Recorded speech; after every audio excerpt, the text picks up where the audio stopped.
It was nearly the end of the day when Eve was preparing dinner in the tent they built after being expelled from the Garden of Eden. The aroma of the stew filled the air as the sun slowly set on the horizon. Suddenly, one of her sons appeared, running scared and shouting something she couldn't understand. The commotion quickly caught everyone's attention. Everyone came out of their tents. It's worth noting that Adam and Eve already had children, grandchildren, and great-grandchildren by then. Tea news their son brought was terrible.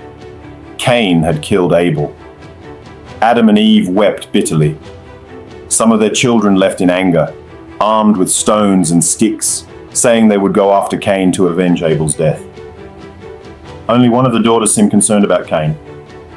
Far away, we see God conversing with Cain.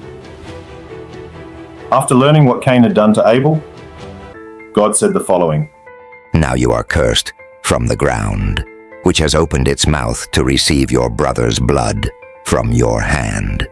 When you till the ground, it shall no longer yield to you its strength. You shall be a fugitive and a wanderer on the earth." Cain, who at that moment was more concerned with his safety than repentant for his sin, replied, "My punishment is greater than I can bear. Surely you have driven me out this day from the face of the ground. I shall be hidden from your face. I shall be a fugitive and a wanderer on the earth. And it will happen that anyone who finds me will kill me." And the Lord said to him, "Therefore, whoever kills Cain, vengeance shall be taken on him sevenfold." And the Lord set a mark on Cain, lest anyone finding him should kill him. Here arises a question that we have sought an answer to for millennia. What was the mark that Cain carried? Over the centuries, theologians, rabbis, philosophers, and scholars have proposed various theories about the nature of this enigmatic mark. Tattoo, change in skin color, physical deformity, and much more have been suggested as the possible mark of Cain. But today, you will learn about many of these theories. And maybe by the end of the video, we will reach a conclusion. The first detailed theory about the mark of Cain emerged between the 3rd and 5th centuries AD with the compilation of the Talmud, a vast summary of rabbinical teachings and interpretations. Rabbis from Babylon and the land of Israel, such as Rav Ashi and Rabbi Yochanan, dedicated their lives to studying and compiling these sacred texts. One of the interpretations suggested in the Talmud is that the mark of Cain was a tattoo that would be the letter Tav, a letter of the Hebrew alphabet, engraved on his forehead. According to this interpretation, the tattoo would serve as a visible sign to anyone who encountered Cain, indicating that he was under God's protection and that any attempt at vengeance would be severely punished. Proponents of this theory point out that a tattoo on the forehead would be immediately visible and easily recognizable, serving as a clear warning. Furthermore, the letter Tav in ancient Hebrew tradition symbolized mark or sign, which reinforces the idea of a tattoo.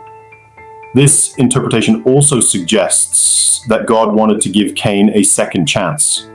By marking Cain visibly, God was ensuring that he would not be killed, allowing him to live and reflect on his actions.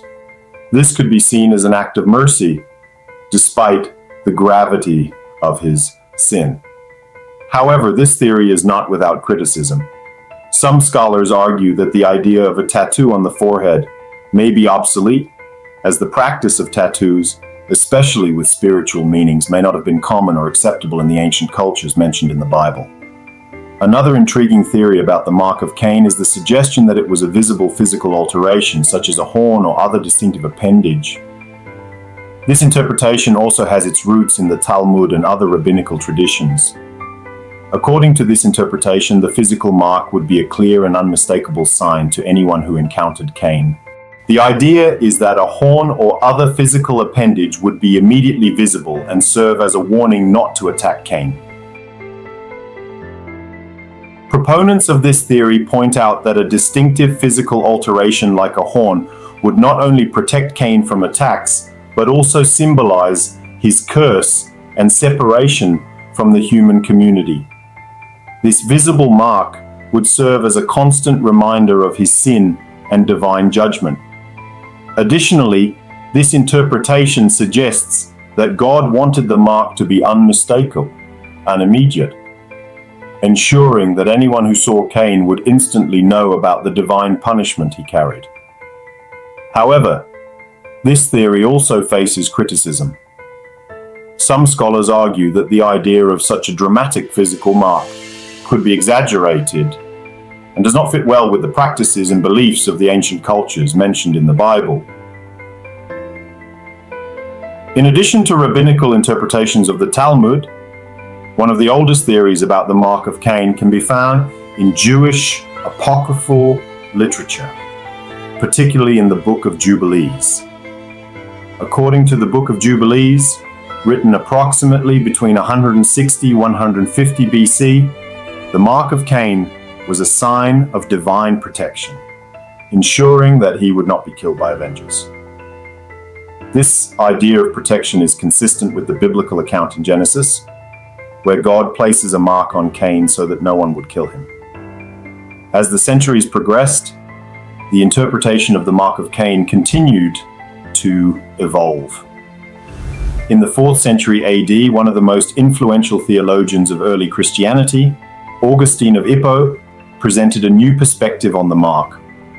According to Augustine, the mark of Cain symbolized Cain's separation from God and the human community. He suggested that the mark could be understood as a state of heavy conscience, a constant feeling of guilt and shame for the act he had committed. It was in 1852 that one of the most controversial and absurd theories of all time emerged, revealing one of the worst facets of humanity: racism. Brigham Young and other early leaders of the Church of Jesus Christ of Latter-day Saints suggested that the mark of Cain was associated with dark skin. They used this interpretation to justify the exclusion of African Americans from the church's priesthood. According to this interpretation, dark skin was seen as a sign of Cain's curse.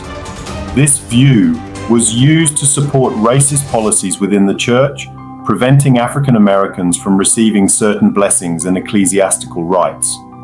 Mormon leaders believed that the mark of Cain, manifested as dark skin, was a divine curse passed down to his descendants. They interpreted this as a visible sign of Cain's sin and a continuous reminder of his transgression. They believed that God had done this to differentiate Cain's descendants from other peoples, as a clear and constant warning of the consequences of sin.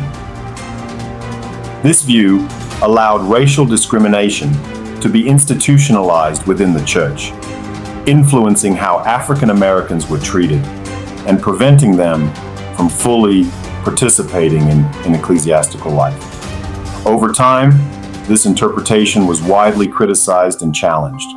In 1978, the Mormon Church officially repudiated this view, stating that all people are equal in the eyes of God and allowing African Americans to receive the priesthood.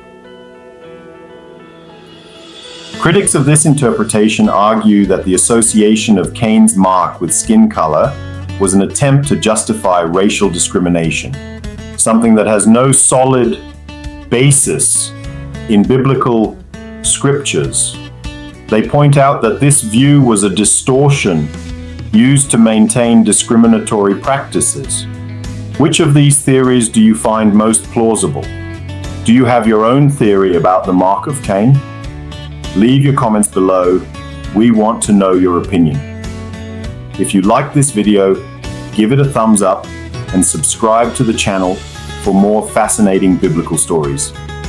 Our channel is dedicated to telling biblical stories in chronological order.